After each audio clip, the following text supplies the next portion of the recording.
it and do it until the job gets done. And then they talk about how great it is to be somebody they're proud of. We need leaders in America who can do it. If you want to become somebody, do it. If you want to go in business for yourself, do it. If you want to become financially independent, do it. I hear too much talk in these United States. Everybody can talk a good game. We need people in America who can do it.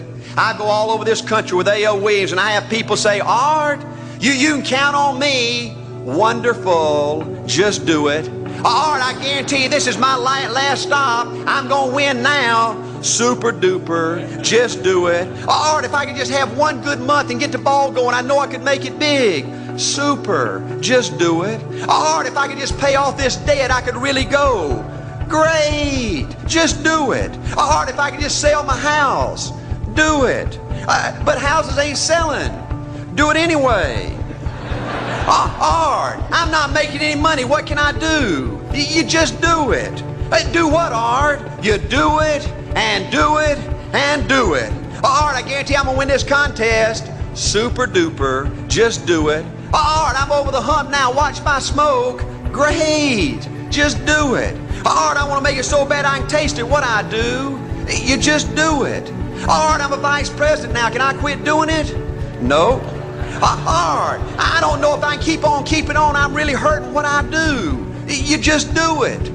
Do what, Art? You do it and do it and do it. Art, all my life I wanted to be somebody important.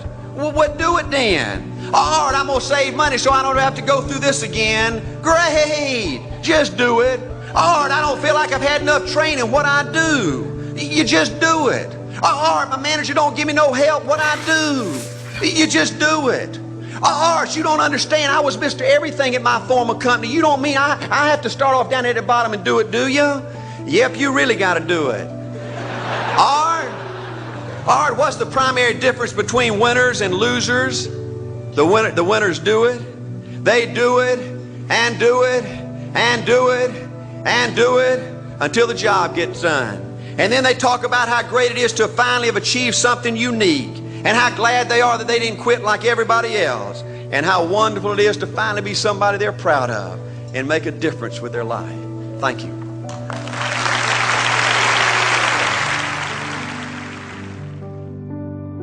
To fall back on, honey.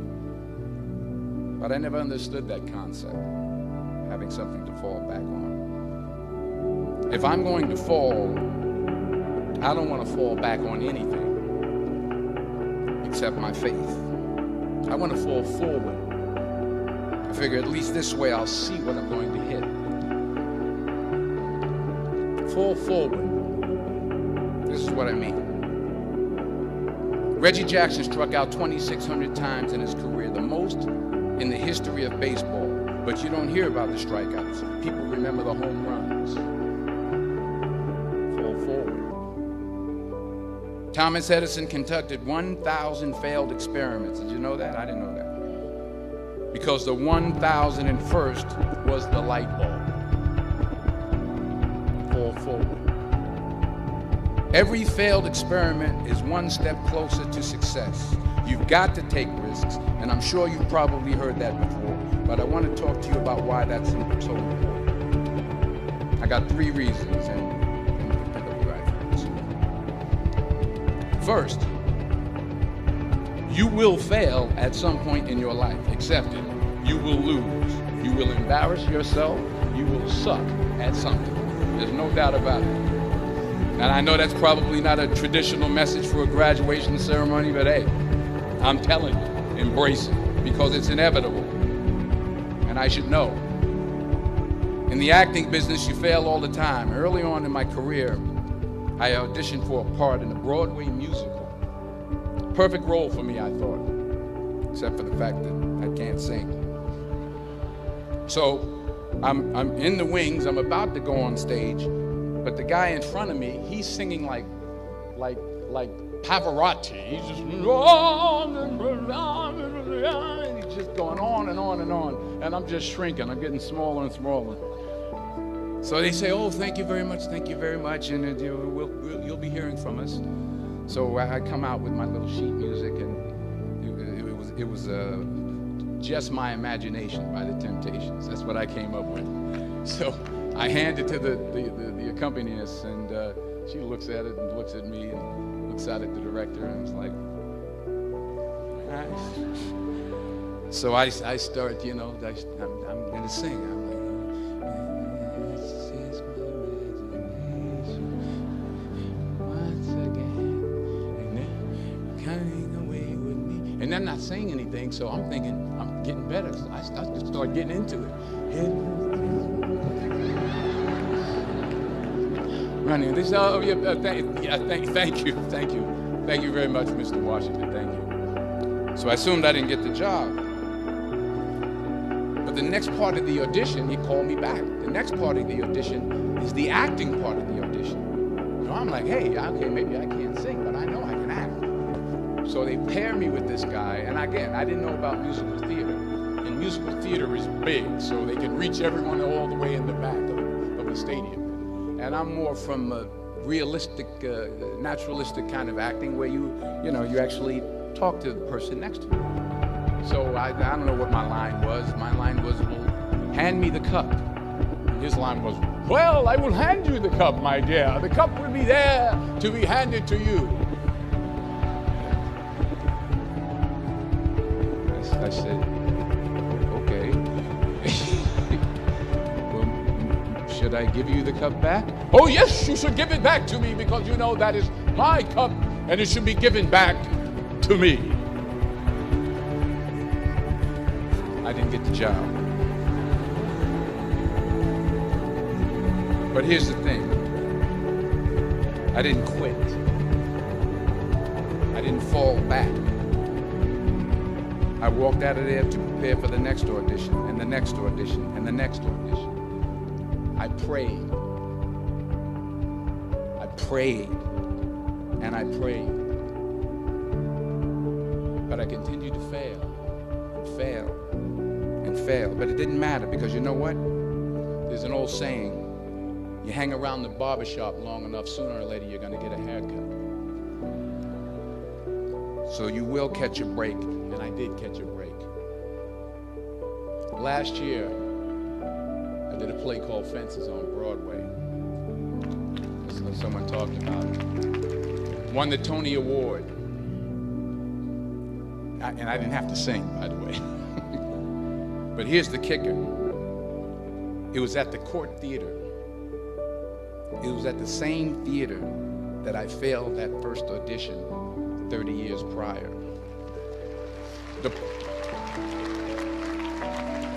The point is, and I'll pick up the pace, the point is every graduate here today has the training and the talent to succeed. But do you have the guts to fail? Here's my second point about failure. If you don't fail, you're not even trying. I'll say it again. If you don't fail, you're not even trying. My wife told me this great expression. To get something you never had, you have to do something you never did. Les Brown's a motivational speaker. He made an analogy about this.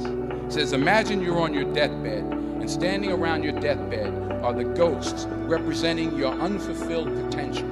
The ghost of the ideas you never acted on. The ghost of the talents you didn't use. And they're standing around your bed, angry, disappointed, and upset. They say, we came to you because you could have brought us to life, they say. And now we have to go to the grave together. So I ask you today, how many ghosts are going to be around your bed when your time comes? You've invested a lot in your education, and people have invested in you. And let me tell you, the world needs your talents, man, does it ever. I just got back from Africa like 2 days ago, so if I'm rambling on, it's because I'm jet lagged. I just got back from South Africa. It's a beautiful country, but there are places there with terrible poverty that need help. And Africa is just the tip of the iceberg. The Middle East needs your help. Japan needs your help. Alabama needs your help. Tennessee needs your help. Louisiana needs your help. Philadelphia needs your help. The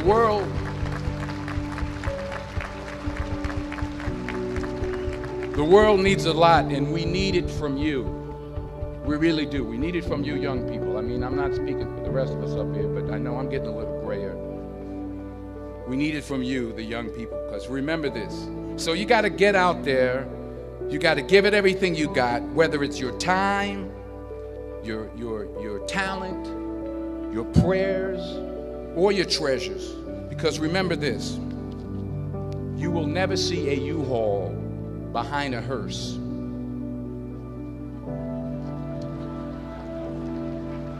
I'll say it again.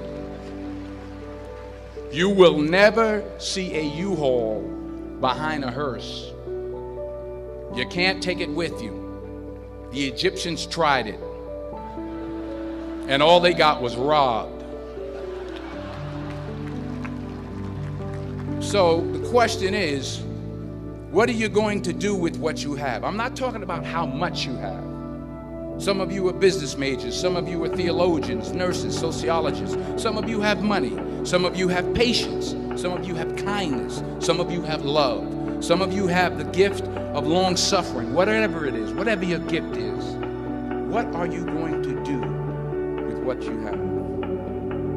All right, now here's my last point about failure. Sometimes it's the best way to figure out where you're going. Your life will never be a straight path. I began at Fordham University as a pre-med student. I took a course called cardiac morphogenesis. I still can't say it. Cardiac morphogenesis. I couldn't read it. I couldn't say it. I sure couldn't pass it. So then I decided to go into pre-law, then journalism. And with no academic focus, my grades took off in their own direction. Yeah, down. I was a 1.8 GPA one semester, and the university very politely suggested that it might be better to take some time off. I was 20 years old. I was at my lowest point. And then one day, and I remember the exact day, March 27th, 1975, I was helping my mother in her beauty shop. My mother owned a beauty shop up in Mount Vernon. And there was this older woman who was considered one of the elders in the town. I didn't know her personally, but I was looking in the mirror, and every time I looked at the mirror, I could see her behind me, and she was staring at me. She just kept looking at me. Every time I looked at her, she kept giving me these strange looks. So she finally took the dryer off her head and said something I'll never forget. First of all, she said, "Somebody give me a piece of paper. Give me a piece of paper." She said, "Young boy, I have a prophecy, a spiritual prophecy." She said, "You are going to travel the world and speak to millions of people." Now, mind you, I'm 20 years old. I'm flunked out of school. In fact, like a wise ass, I'm thinking to myself, maybe she's got something in that crystal ball about me getting back into school next fall. But maybe she was on to something, because later that summer, while working as a counselor at a YMCA camp in Connecticut, we put on a talent show for the campers.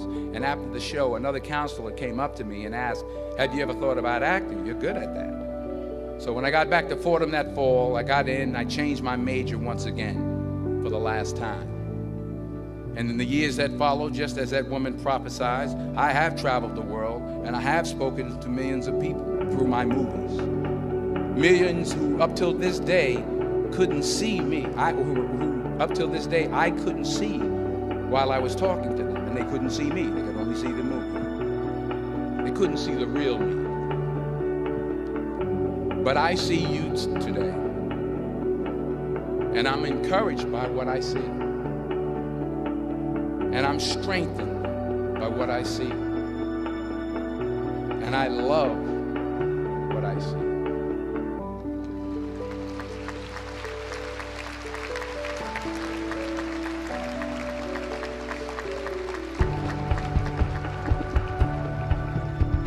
One more page, and I'll shut up. Let me conclude with this one final point, and actually the president kind of brought it up. It has to do with Philadelphia. She stole my material. Many years ago, I did this movie called Philadelphia. We filmed some of the scenes right here on campus. Philadelphia came out in 1993. Most of you were probably still in diapers. Some of the professors too. That cracked me up. But it was a good movie. Rent it on, what do you call it, Netflix. It's a good movie. Rent it. I get 23 cents every time you rent it, please. True. Parents up there, rent it. Netflix, please. Tell your friends too. It's about a man played by Tom Hanks who's fired from his law firm because he has AIDS. He wants to sue the firm, but no one's willing to represent him until a homophobic ambulance chaser lawyer, played by yours truly, takes on the case. In a way, if you watch the movie, you'll see everything I'm talking about today. You'll see what I mean about taking risk or being willing to fail. Because taking risk is not just about going for a job. It's also about knowing what you know and what you don't know. It's about being open to people and to ideas. In the course of the film, the character I play begins to take small steps, small risks. He very, very, very slowly begins to overcome his fears. And I feel ultimately his heart becomes flooded with love. And I can't think of a better message as we send you off today. To not only take risks, but to be open to life, to accept new views, and to be open to new opinions, to be willing to speak at a commencement at one of the best universities in the country, even though you're scared stiff. While it may be frightening, it will also be rewarding. Because the chances you take, the people you meet, the people you love, the faith that you have, that's what's going to define you. So members of the class of 2011, this is your mission. When you leave the friendly confines of Philly, never be discouraged, never hold back, give everything you got. And when you fall throughout life, and maybe even tonight after a few many glasses of champagne, remember this: fall forward. Congratulations, I love you, God bless you, I respect you.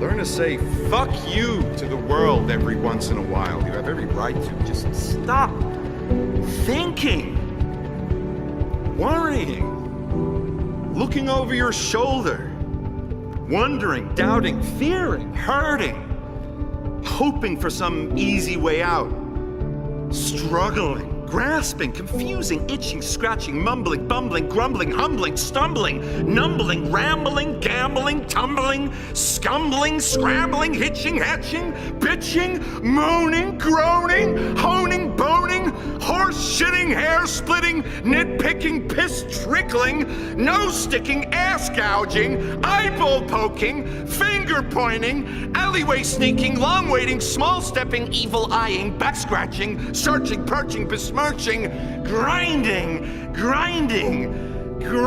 away at yourself. Stop it and just do.